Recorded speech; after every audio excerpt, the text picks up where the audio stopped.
Good morning, friends. I hope you're having a good start to your day. Today I'm going to teach you how to make this biplane out of using our good friend the toilet paper roll and a cereal box, cardboard, or in this case this is a sparkling water box to make this plane. What you're going to need in order to get started is, of course, a toilet paper roll, some type of cardboard. I like using a cereal box or a drink box because it's a little bit thinner and easier to cut with scissors. So toilet paper roll, box, and a toothpick, and some kind of glue.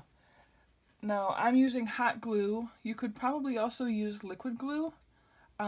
You just have to see what works for you. Anyway, this first video is just going to be how to measure everything and lay it out on your cardboard. Alright, so let's get started. So this is the toilet paper roll I'm going to be using, and the first thing I'm going to do is I'm going to trace around the circle so that I can make this part of the airplane. That's the first measuring right there. So I'm going to do this in marker so you can see and make it easier for you. Alright, so there's my circle. The next thing I'm going to show you how to cut out are the wings. Or not cut out, but measure are the wings. And that is it's kind of tricky, but it's also not tricky. What you're going to do is you're going to make sure that you have your toilet paper roll again, and I'm just going to trace around kind of like the arc here, not the whole circle. So it looks like that. So you can see that is the same on here, just like that. And then what I'm going to do is I'm going to measure 1 and roughly a half of toilet paper rolls, and that's going to be how long my wing is going to be. And I'm going to make just a little mark right here, and then right where that little mark is, I'm going to set up my toilet paper roll again, trying to make it sure that it's even with that, and draw another arc. And that's how long and curved my wings are. And then I'm just going to connect those lines. So once you get this wing cut out, what you can do is use it as a tracer for your other wing. So once you get one done, that's great. You can just use it for your tracer. Now the next thing I'm going to show you is the propeller here. All right, the propeller is pretty simple, right? It is like what I think of a big ginormous letter Y. You could trace around your toilet paper roll again and then divide it into a pie if you'd like to create your propeller. I like to make mine a little bit bigger, so I didn't do that. But if you were going to do that, you could make almost like a peace sign going through the center of your circle, just like that. Now the big thing to remember here is to make sure you leave enough room that you're going to be able to poke the toothpick through, right? So there's the other blade, and then here's the other blade. So there's my propeller. All right. Now the next thing you have to figure out is these little things that help hold the wings up. You don't necessarily need those. It just kind of makes kind of a cool effect. So I'm going to show you how to do that. You just take your toilet, excuse me, your toilet paper roll, and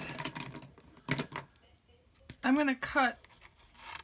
I'm cutting right now a rectangle off of part of my box.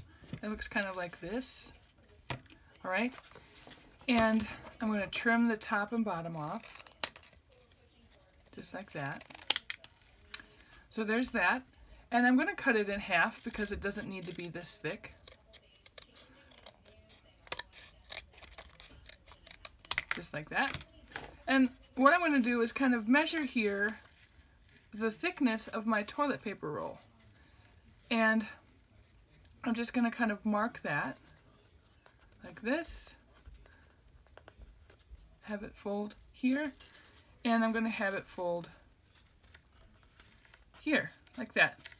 So, you can see now I have folded it like this and like this. It almost looks like a really funny letter Z. But the reason I did that is because it's much easier to glue something that has a little bit of tab on it rather than trying to glue something on with just the skinny edge right here. And that is important when you're connecting your toilet paper rolls to anything, and to keep that in mind maybe for Friday's project. Alright, so this is probably the right size. I might have to like mess with it when I'm putting it together. Alright, but that's okay. So I'm going to make 2 of those.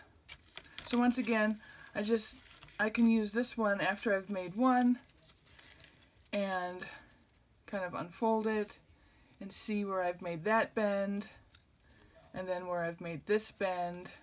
And now there's 2 that are exactly the same, the exact same size. So I have that finished. Let's look now at the fin back here. All right, what I did for that is I took my toilet paper roll, I held it to the edge of I made sure I had kind of a straight edge here. I held it to the edge of my cardboard, and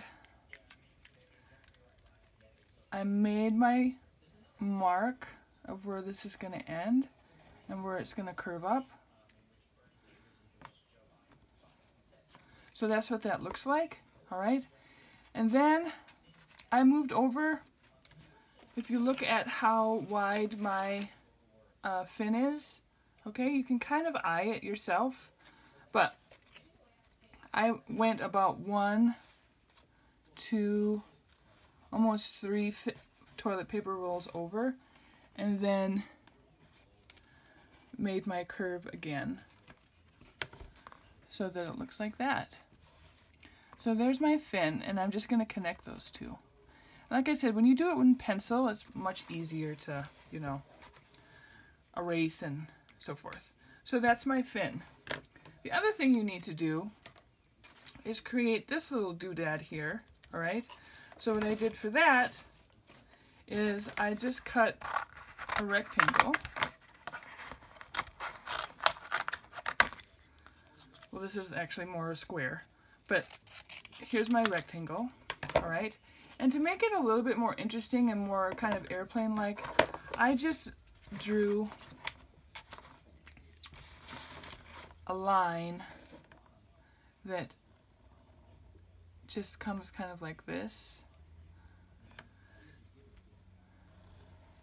Actually, it's a bit more like that. And we just cut that, and there's my fin. Now, once you have all of your parts that are drawn out, you can see after I cut my wing out, I'll trace it over here for my other wing. But once you have all of the parts, the propeller, the front of the plane, the little posts that hold up the wings, then you can start decorating.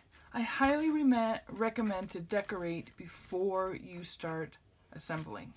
So, that's my advice. Anyway, part 2 will be coming for you to see how to put the plane together, and see you soon. Bye.